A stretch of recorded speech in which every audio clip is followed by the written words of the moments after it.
الحمدللہ رب العالمین۔ پیارے بیٹو اور میری بیٹیوں، دنیا کی تاریخ ایسی داستانوں سے بھری پڑی ہے جہاں انسان نے اپنی طاقت، حسن، عقل اور اقتدار پر ناز کیا، اور وقت نے اسے زمین پر گرا کر بتا دیا کہ عزت اور ذلت صرف اللہ کے ہاتھ میں ہے۔ یہ کہانی بھی ایسی ایک عورت کی ہے جس نے دنیا کو اپنی مٹھی میں لینے کی کوشش کی، لیکن موت نے اسے بتا دیا کہ موت کے سامنے نہ حسن باقی رہتا ہے، نہ حکومت، نہ فریب۔ کلیوپیٹرا ایک ایسی ملکہ جس کی چالاکی، سازشیں اور محبتیں دنیا کو حیران کر گئی، مگر اس کا انجام ہمیں یاد دلاتا ہے کہ جو بھی دنیا کے غرور میں اندھا ہو جائے وہ آخرکار فنا ہو جاتا ہے۔ قرآن فرماتا ہے، اور یہ دن ہم لوگوں کے درمیان گردش دیتے رہتے ہیں، سورہ آل عمران آیت 140۔ یعنی کبھی کسی کے ہاتھ میں تاج ہوتا ہے اور کبھی کسی کے ہاتھ میں زنجیر۔ آج جس کلیوپیٹرا کے تاج کے قصے دنیا میں گونجتے ہیں، اس کی قبر کا پتہ بھی کسی کو نہیں۔ یہی وقت کی بے رحمی ہے۔ آج ہم اس کہانی کو عبرت کے آئینے سے دیکھتے ہیں، نہ کہ صرف افسانے کے رنگ سے۔ بسم اللہ الرحمن الرحیم۔ ذرا دل تھام کر سنیے۔ آج جو کہانی آپ کو سنانے جا رہا ہوں وہ صرف ماضی کی ایک تصویر نہیں، وہ ایک آئینہ ہے جو ہمیں آج کے حالات سمجھنے کا راستہ بھی دکھاتا ہے۔ یہ اس زمانے کی بات ہے جب سکندر اعظم کی پیدائش کو 3 صدیاں گزر چکی تھیں۔ آج جس سرزمین کو ہم عراق کے نام سے جانتے ہیں، آج وہاں ایک محفل لگی ہوئی تھی۔ کوئی عام محفل نہیں، بلکہ علم، تجسس اور تاریخ سے جڑی ایک گہری گفتگو کا مرکز۔ 3 اشخاص جو سکندر کے قریب سمجھے جاتے تھے ایک دوسرے کے سامنے کھڑے تھے۔ ان میں سے ایک نے بولا، کیا تم جانتے ہو کہ سکندر کی آخری خواہش کیا تھی؟ اس نے چاہا تھا کہ جب وہ اس دنیا سے رخصت ہو تو اسے مصر کے عظیم ترین فرعون کے حرم کے ساتھ دفن کیا جائے، تاکہ وہ تاریخ کے ماتھے کا جھومر بن جائے ہمیشہ کے لیے۔ مگر پیارے بچوں، تقدیر نے اس کی خواہش کو پورا نہ ہونے دیا۔ سکندر اعظم کی لاش کو مصر کے ساحلی شہر اسکندریہ منتقل کر دیا گیا، لیکن وہاں کہاں دفنایا گیا آج تک کوئی نہیں جانتا۔ وہ مقام، وہ قبر وقت کی گرد میں ایسے چھپ گئی کہ مورخین آج بھی حیران ہیں۔ اب ذرا توجہ سے سنیے، کیونکہ یہیں سے ایک نئی حکایت جنم لیتی ہے۔ وہ شخص جسے سکندر نے مصر کا گورنر مقرر کیا تھا، نہ صرف گورنر رہا بلکہ کچھ عرصے بعد ہی مصر کا فرعون بھی بن بیٹھا۔ یعنی وہ بادشاہ جس کا نہ خالص خون تھا، نہ وراثتی حق، مگر سیاست، تدبیر اور موقع شناسی نے اسے تخت پر لا بٹھایا۔ اور پیارے دوستو اور پیارے بیٹوں اور بیٹیوں، 300 سال تک اس کے خاندان نے مصر پر حکومت کی۔ کچھ حکمران علم و فراست میں بے مثال تھے، کچھ تو صرف نام کے بادشاہ، مگر ان سب میں ایک ایسا چہرہ تھا جو رہتی دنیا تک، جو تاریخ کے اوراق میں زندہ رہا، کلیوپیٹرا سیورم۔ جی ہاں، وہی کلیوپیٹرا جس کے بارے میں تم نے کتابوں میں، قصوں میں اور فلموں میں بہت کچھ سنا ہوگا۔ خوبصورتی، ذہانت، چالاکی، سیاست، عشق۔ مگر کیا یہ سب سچ ہے، یا یہ صرف وہ کہانیاں ہیں جو فاتحین نے اپنے فائدے کے لیے تراشیں؟ پیارے بیٹوں اور بیٹیوں، آج ہم ان قصوں کی تہہ میں اتر جائیں گے، جانیں گے کہ تاریخ کے دھندلکوں میں کیا واقعی سچ چھپا ہے یا بس فریب۔ السلام علیکم رحمۃ اللہ وبرکاتہ۔ تاریخ کی فحش اور بدترین ملکہ۔ پیارے بیٹوں اور میری بیٹیوں، آج ہم ایک ایسی عورت کی کہانی سننے جا رہے ہیں جس کا نام صدیوں سے دنیا کے ذہنوں میں کبھی ایک حسین ملکہ، کبھی ایک چالاک سازشی اور کبھی فتنہ و فساد کی علامت کے طور پر گونجتا رہا ہے۔ مگر رک جائیے، کیا آپ کو معلوم ہے کہ جس عورت کو دنیا کلیوپیٹرا کے نام سے جانتی ہے اس کا اصل نام دراصل کچھ اور تھا؟ جی ہاں، سب سے پہلے تو یہ سمجھ لیجئے کہ کلیوپیٹرا کوئی ذاتی نام نہیں تھا، بلکہ اس دور میں مصر کی ملکہ کے لیے استعمال ہونے والا ایک لقب تھا۔ جیسے مصر کے بادشاہ کو فرعون، روم میں سیزر اور روس میں تسار کہا جاتا ہے۔ اصل نام تھا کلیوپیٹرا دی سیونتھ فلوپیٹر۔ یہ وہ عورت تھی جو حضرت عیسیٰ علیہ السلام کی پیدائش سے تقریباً 69 سال پہلے مصر کی مشہور ٹالمی خاندان میں پیدا ہوئی۔ اب سوال یہ پیدا ہوتا ہے کہ کیا کلیوپیٹرا مصری تھی یا یونانی؟ تو سنیے پیارے بچوں، کلیوپیٹرا کا خاندان یونانی نسل سے تعلق رکھتا تھا۔ یہ لوگ سکندر اعظم کے بعد مصر میں آئے اور 300 سال وہیں حکمران رہے۔ تو اگرچہ ان کی اصل یونان تھی، مگر صدیوں مصر میں رہنے کے بعد وہ مصر ہی کے ہو کر رہ گئے تھے۔ کیا آپ کسی ایسے خاندان کو جو 3 صدیاں کسی سرزمین پر گزار دے مہاجر کہیں گے؟ نہیں نا؟ تو ہاں، کلیوپیٹرا یونانی نسل رکھتی تھی لیکن مصری بھی تھی، دل سے، لہجے سے اور سیاست سے۔ وہ اپنی نسل کی پہلی ملکہ تھی جس نے مصری زبان سیکھی اور بولی۔ اس سے پہلے سب صرف یونانی بولتے تھے۔ اب آتے ہیں ایک اور سنسنی خیز سوال کی طرف، کیا کلیوپیٹرا ناجائز اولاد تھی؟ تو دیکھیے بچوں، آج کے دور کے لحاظ سے اگر ہم بات کریں تو ہاں، یہ بات کسی حد تک درست لگتی ہے، مگر قدیم مصریوں کا رواج کچھ اور تھا۔ وہ خالص خون کو قائم رکھنے کے لیے بہن بھائی کی شادیاں کرتے تھے، جیسا کہ فرعون کی روایت میں بھی تھا۔ کلیوپیٹرا کے ماں باپ کے بارے میں یہی کہا جاتا ہے کہ وہ بہن بھائی تھے۔ یہی نہیں، کلیوپیٹرا نے خود بھی اپنے 2 بھائیوں سے شادی کی، جو اس وقت کے شاہی دستور کا حصہ تھا۔ جب وہ ملکہ بنی تو اس کی عمر محض 18 سال تھی اور اس کے بھائی کی عمر صرف 13 سال۔ یہ وہ وقت تھا جب اسے باپ کی موت کے فوراً بعد مصر کا تاج پہننا پڑا۔ اب سوال اٹھتا ہے کہ کیا وہ واقعی اتنی حسین تھی جتنے اس کے قصے مشہور ہیں؟ تاریخ کی گواہی کچھ اور ہے۔ کچھ سکے آج بھی موجود ہیں جن پر اس کی تصویر کندہ ہے۔ ان تصاویر میں اس کی ناک نوکیلی، جبڑا سخت اور چہرہ مردانہ ساخت کا لگتا ہے۔ کچھ مورخین کا کہنا ہے کہ یہ سب جان بوجھ کر کیا گیا تاکہ وہ اپنی طاقت، دبدبے اور خوف کو ظاہر کر سکے، مگر یہ بھی ہو سکتا ہے کہ وہ حقیقتاً حسین ہو، کیونکہ یونانی خون رکھتی تھی اور یونانی حسن اپنے وقت میں مشہور و معروف رہا ہے۔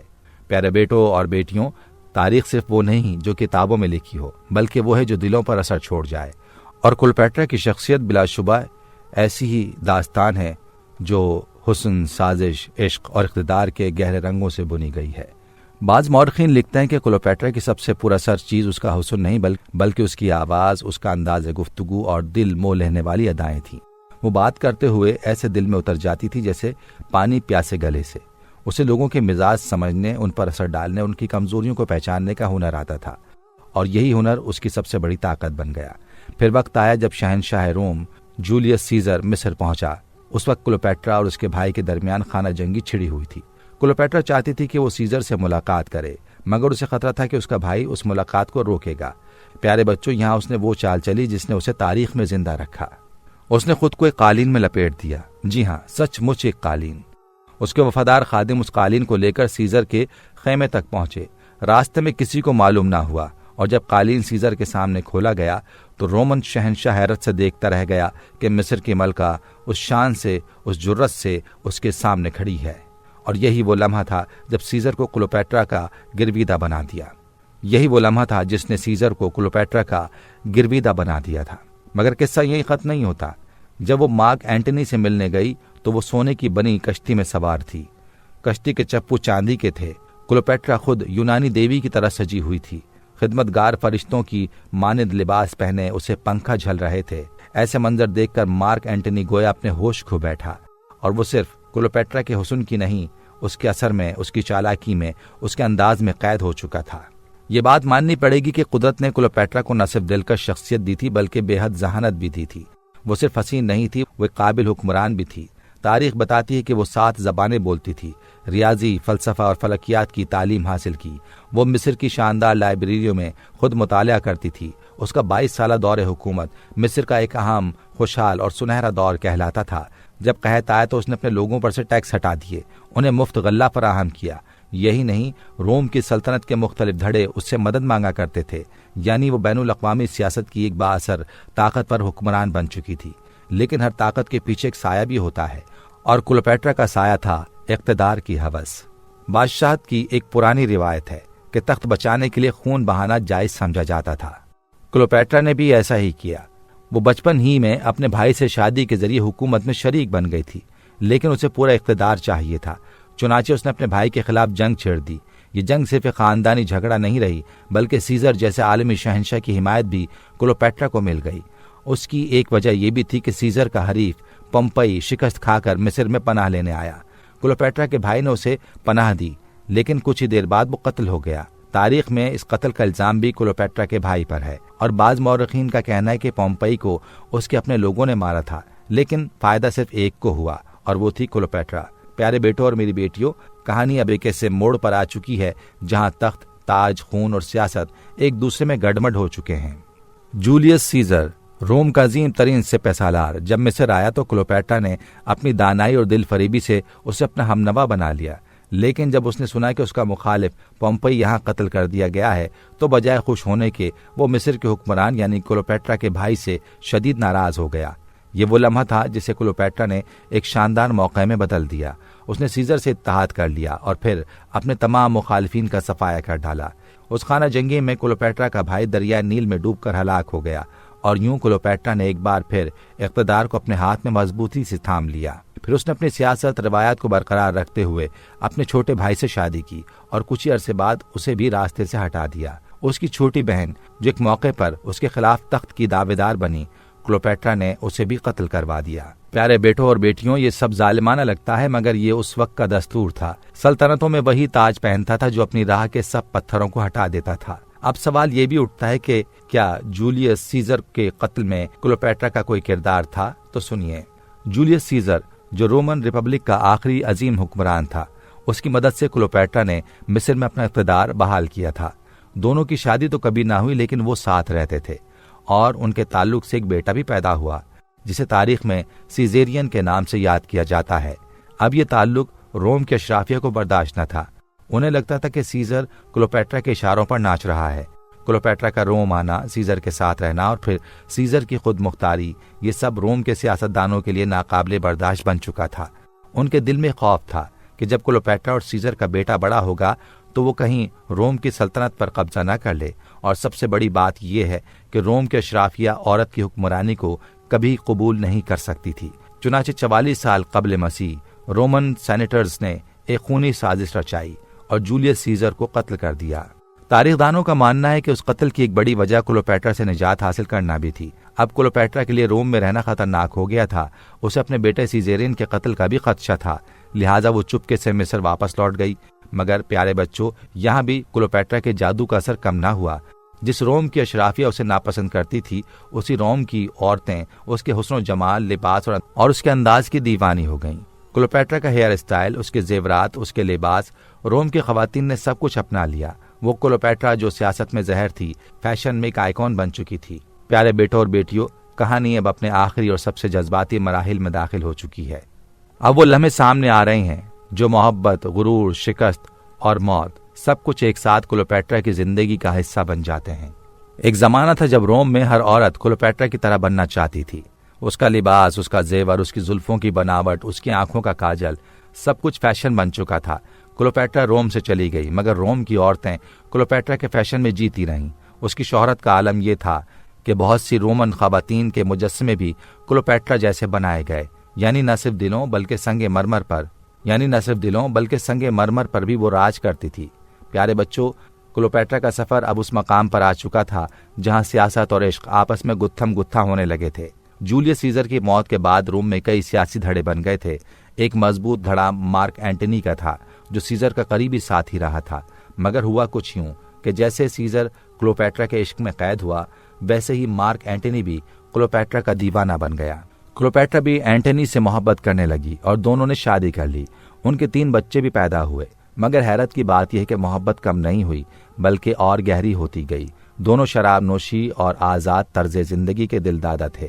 انہوں نے اپنے دوستوں کا الگ حلقہ بنایا، اکثر راتوں کو محل سے باہر نکل جاتے، عام لوگوں میں گھل مل جاتے، ہنسی مذاق کرتے اور کبھی کبھی روم کی گلیوں میں ایسے گھومتے جیسے کوئی بادشاہ اور ملکہ نہیں بلکہ عشق کی کہانی کے کردار ہوں۔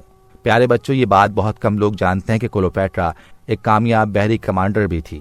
جی ہاں، وہ صرف حسین نہیں، ذہین، سیاستدان اور جنگجو بھی تھی۔ جب وہ اور مارک اینٹنی متحد ہوئے تو ان کے پاس ایک طاقتور بحری بیڑا موجود تھا جس نے روم میں اینٹنی کے دشمنوں کے دلوں میں خوف بھر دیا۔ دشمنوں نے کلوپیٹرا کے خلاف پروپیگنڈا کیا کہ وہ ایک غیر ملکی عورت ہے جو روم کو اپنے قبضے میں لینا چاہتی ہے اور اینٹنی اس کے عشق میں اندھا ہو چکا ہے۔ پھر وہ وقت آیا جس نے اس رومانوی اتحاد کو تباہی کی طرف دھکیل دیا۔ 2 ستمبر 31 قبل مسیح یونان کے قریب ایکٹیم کے مقام پر ایک بحری جنگ ہوئی۔ ایک طرف کلوپیٹرا اور اینٹنی اور دوسری طرف یونانی جرنیل ایکٹیون۔ کلوپیٹرا خود بھی اس جنگ میں کمان کرتی ہوئی موجود تھی، مگر قسمت نے ساتھ نہ دیا۔ اینٹنی اور کلوپیٹرا کو شکست ہوئی اور دونوں مصر کے ساحلی شہر اسکندریہ لوٹنے پر مجبور ہو گئے، مگر جنرل ایکٹیون کی فوج نے ان کا پیچھا کیا اور بالآخر اسکندریہ میں داخل ہو گئی۔ ایکٹیون اینٹنی کو زندہ گرفتار کرنا چاہتا تھا، مگر اینٹنی نے گرفتاری کی ذلت سے بچنے کے لیے خودکشی کر لی۔ اب کلوپیٹرا اکیلی، کمزور اور شکست خوردہ تھی۔ کیا کلوپیٹرا سانپ کے ڈسنے سے مری؟ پیارے بیٹوں اور بیٹیوں، یہ وہ سوال ہے جس پر مورخین آج تک بحث کرتے آئے ہیں۔ اکثر کہانیاں کہتی ہیں کہ کلوپیٹرا نے ایک خفیہ پناہ گاہ میں خود کو چھپا لیا۔ اس کے پاس ایک ٹوکری میں سانپ لایا گیا جسے ایسپ کہتے ہیں، اور اس نے سانپ کو اپنے سینے پر رکھ لیا اور سانپ نے ڈس لیا۔ یوں کلوپیٹرا نے محبت کی شادی، اقتدار کے زوال اور زندگی کی تھکن کا فیصلہ خودکشی سے کیا۔ مگر کچھ مورخین کہتے ہیں کہ یہ محض ایک رومانوی کہانی ہے، شاید اسے زہر دیا گیا یا شاید وہ قاتلوں کے ہاتھوں ماری گئی، لیکن ایک بات پر سب کا اتفاق ہے کہ وہ مری نہیں بلکہ وقت سے پہلے مار دی گئی۔ پیارے بیٹوں اور بیٹیوں، کلیوپیٹرا کی زندگی ایک مکمل فلم کی طرح تھی۔ حسن، محبت، اقتدار، سازش، جنگ اور انجام، سب کچھ اس میں تھا، لیکن اس کہانی کا اصل سبق یہ ہے، جس عورت کو دنیا نے فاحشہ، سازشی اور چالاک کہا، جو مردوں کے بنائے نظام میں اپنا مقام چاہتی تھی، اور جب ایک عورت طاقتور ہو جائے تو تاریخ اسے حسین کم، خطرناک زیادہ دکھاتی ہے۔ پیارے بیٹوں اور بیٹیوں، کہانی کا یہ آخری باب جہاں کلیوپیٹرا کا دل، ذہن اور تقدیر سب ایک ساتھ بکھرتے ہیں، نہ صرف ایک ملکہ کے زوال کی کہانی ہے بلکہ ایک ایسی عورت کی کہانی ہے جسے تاریخ نے جیتنے نہ دیا اور مرنے کے بعد بھی سکون نہ لینے دیا۔ شکست خوردہ کلیوپیٹرا اب ایک قلعے میں قید تھی۔ اس کے پاس نہ فوج تھی نہ ساتھی، بس ایک خوف تھا، ایک غیر یقینی انجام اور ایک دشمن جو فاتح بن کر دروازے پر کھڑا تھا، رومی جنرل ایکٹیون۔ کہا جاتا ہے کہ کلیوپیٹرا نے ایکٹیون سے تعلقات بنانے کی کوشش کی، کسی سیاسی ڈیل، کسی نرمی کی امید میں، لیکن اس کا یہ منصوبہ ناکامی کا شکار ہوا۔ تب اس نے ایک اور چال چلی، اس نے مارک اینٹنی تک یہ افواہ پہنچائی کہ کلیوپیٹرا نے دل برداشتہ ہو کر خودکشی کر لی۔ جب اینٹنی، جو کلیوپیٹرا کی محبت میں خود کو بھول چکا تھا، یہ افواہ سنی تو اپنی تلوار اپنے ہی سینے میں گھونپ دی، لیکن جب کلیوپیٹرا کو معلوم ہوا کہ اینٹنی مر چکا ہے تو وہ اندر سے ٹوٹ گئی۔ کہتے ہیں کہ وہ احساس گناہ میں ڈوب گئی، پھر اس نے بھی سانپ سے ڈسوا کر خودکشی کر لی۔ مگر پیارے بیٹوں اور بیٹیوں، کیا یہ کہانی واقعی سچ ہے؟ کیا ایک اتنی باصلاحیت، سیاسی بصیرت رکھنے والی، سخت جان اور خوددار حکمران عورت صرف ایک افواہ پر جذباتی ہو کر مر سکتی ہے؟ بہت سے مورخین اس روایت کو افسانہ قرار دیتے ہیں۔ وہ کہتے ہیں کہ کلیوپیٹرا نے اپنا انجام خود سمجھ لیا تھا۔ اسے معلوم تھا کہ رومی فوجیں اسے رسوا کر دیں گی، غلام بنا کر روم لے جائیں گی اور اسے عبرت کا نشان بنا دیں گی۔ کلیوپیٹرا کے پاس وقت کم تھا، اس نے وہی کیا جو اس وقت کے بادشاہ، جنرل اور امراء اکثر شکست کے بعد کیا کرتے تھے، یعنی زہر نگلنا۔ یہ بھی کہا جاتا ہے کہ کلیوپیٹرا ہمیشہ اپنے پاس ایک مہلک زہر چھپا کر رکھتی تھی اپنی کنگھی کے اندر، کسی ایسے ہی دن کے لیے۔ شاید اس نے سانپ سے خود کو ڈسوانے کا قصہ بھی اسی لیے پھیلایا تاکہ وہ مر کر بھی ایک کہانی بن جائے، افسانہ، دیوی، خطرہ یا مثال۔ پیارے بچوں، اب ہم ایک سوال کی طرف آتے ہیں جو ہم کلیوپیٹرا کے بارے میں جانتے ہیں، کیا وہ سب سچ ہے؟ تو سنیے، تاریخ دانوں کا ماننا ہے کہ کلیوپیٹرا کے بارے میں جو کچھ بھی لکھا گیا وہ اس کی موت کے کئی سال بعد لکھا گیا، اور لکھنے والے کون تھے؟ رومی اشرافیہ، وہی لوگ جو اس کے مخالف تھے، وہ لوگ جنہوں نے اس کی طاقت سے خوف کھایا، اس کی ذہانت کو زہر دیا اور اس کے عشق کو سازش بنا دیا۔ جب روم میں خانہ جنگی تھی تو ہر دھڑا کلیوپیٹرا جیسی طاقتور خارجی ملکہ کو اپنے ساتھ ملانے کی کوشش کر رہا تھا، مگر کلیوپیٹرا نے اینٹنی کا ساتھ دیا اور ہار گئی، اور جو ہارتا ہے تاریخ اس کے بارے میں کہانیاں بناتی ہے مگر سچ نہیں بتاتی۔ جنرل ایکٹیون، جس نے کلیوپیٹرا اور اینٹنی کو شکست دی، اسی دھڑے نے کلیوپیٹرا کو ایک عورت کی حکمرانی کی خطرناک علامت بنا کر پیش کیا۔ وہ کہتے ہیں، دیکھو ایک عورت تھی، اس نے روم کو توڑنے کی کوشش کی مگر ہم نے اسے ختم کر دیا۔ کلیوپیٹرا کے بارے میں تم نے بہت کچھ سنا کہ وہ فاحشہ تھی، چالاک تھی، سازشی تھی، خطرناک تھی، مگر پیارے بیٹوں اور بیٹیوں، کبھی یہ بھی سوچا کہ شاید وہ بس ایک عورت تھی جو اپنے وقار کے لیے لڑ رہی تھی؟ شاید کلیوپیٹرا کا جرم یہ تھا کہ وہ مردوں کی دنیا میں اپنی جگہ بنانے آئی تھی، اور وہ بھی علم، حسن، طاقت اور عقل کے ساتھ۔ ہماری یہ کہانی اب اس موڑ پر آ چکی ہے جہاں کلیوپیٹرا کا اصل چہرہ وقت کی گرد میں گم ہو چکا ہے، اور جو کچھ باقی رہ گیا ہے وہ کہانیوں، افواہوں، فلموں اور پروپیگنڈے کا امتزاج ہے۔ آپ نے اب تک کلیوپیٹرا کی سیاسی چالاکی، عشق کی داستانیں، جنگی مہارت اور انجام تک سب کچھ سنا، مگر اب سوال یہ ہے کہ کیا ہم جو کچھ کلیوپیٹرا کے بارے میں جانتے ہیں وہ سب سچ ہے؟ تو جواب یہ کہ شاید نہیں۔ کیوں؟ کیونکہ تاریخ ہمیشہ جیتنے والے لکھتے ہیں، اور کلیوپیٹرا تو ہار گئی تھی۔ جب کلیوپیٹرا مر گئی، اینٹنی مٹ گیا اور جنرل ایکٹیون روم کا بادشاہ بن گیا، تو تاریخ کی قلم روم کے دربار میں ہی تھی، اور وہاں وہی لکھا گیا جو ان کے جیتے ہوئے دشمنوں نے لکھوانا چاہا۔ پیارے بچوں، رومیوں نے کلیوپیٹرا کی سیاست، اس کی ذہانت، اس کے اتحاد، اس کی قوم دوستی، ان سب باتوں کو ایک ہی رنگ دے دیا۔ انہوں نے کلیوپیٹرا کو ایک سازشی، فاحشہ، مردوں کو قابو میں کرنے والی عورت کے طور پر پیش کیا۔ انہوں نے سیاسی اتحاد کو عشق یا تعلقات کا نام دے دیا، اور کلیوپیٹرا کی جنگی حکمت عملی کو حسن کا جادو بنا کر دکھایا، اور یہی کہانی پھر صدیوں بعد ادب اور فلموں میں دہرائی گئی۔ حالانکہ ایک بات پر کوئی اختلاف نہیں کہ کلیوپیٹرا پر لکھی گئی تاریخ کا ورژن اس کے دشمنوں نے لکھا۔ اب آئیے تھوڑی سی بات ہو جائے کلیوپیٹرا پر بننے والی فلموں کی۔ کلیوپیٹرا کی کہانی کو دنیا نے صرف کتابوں میں نہیں بلکہ سینما کی اسکرین پر بھی بار بار دیکھا ہے۔